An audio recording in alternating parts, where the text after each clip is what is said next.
У тебя есть набор компонентов в начале, набор компонентов в конце. А что там происходит, до сих пор, на самом деле, никто однозначно не знает. То есть все процессы настолько быстрые, что непредсказуемы. И вот это мне показалось интересно. Химия – одна из самых непредсказуемых наук, говорит молодой ученый Артур Хананов. Еще в школе начал постигать тайны химических элементов и реакций. После поступил на химфак КФУ. Здесь уже решил, наука станет делом жизни. У нас невозможно, даже курсовую написав, не придя в лабораторию. То есть ты должен в любом случае что-то поделать ручками. И вот в конце второго курса я пришел в лабораторию и начал заниматься наукой. Наука сейчас мультидисциплинарная, поэтому параллельно можно развивать абсолютно разные направления, говорит Артур Хананов.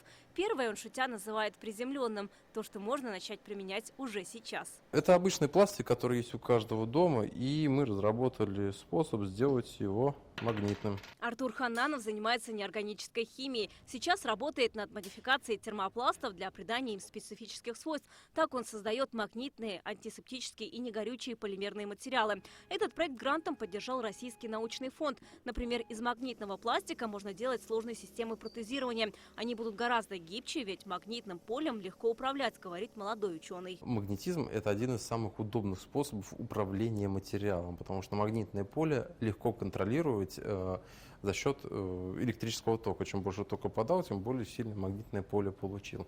И, соответственно, если ты можешь его контролировать, то его гораздо легче использовать. Такой магнитный термопласт полностью из отечественного сырья. Пока эта разработка должна пройти ряд исследований и уже скоро может найти применение. Второе направление, которым занимается Артур Хананов, называет романтично благородным. Говорит, хочет не просто развивать науку, а внести особый вклад. Я считаю, что, в принципе, любой ученый, он должен какой-то основной своей целью и задачей, это нужно спасти мир от чего-то, возможно, даже от самого себя, но главное спасать.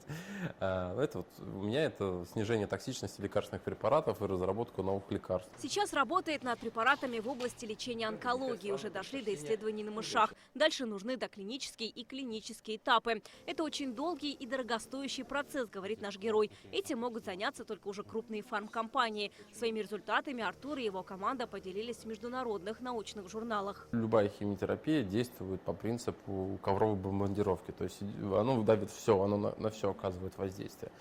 Потому что оно очень активно, оно вступает в взаимодействие и с обычными клетками, и с раковыми клетками. А мы добиваемся того, чтобы оно как можно меньше вступало в взаимодействие с обычными клетками, а только с раковыми. Таким образом, у нее ее эффективность увеличивается и токсичность снижается.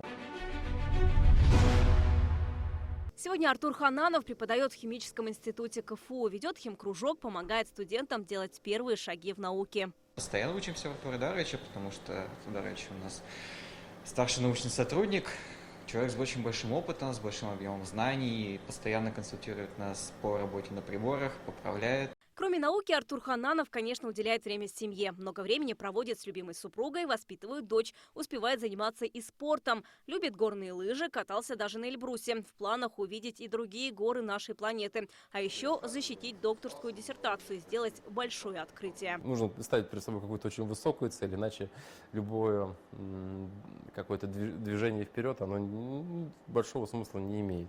Вероника Гайнудинова, Алмаз Зиадинов, ТНВ, Казань.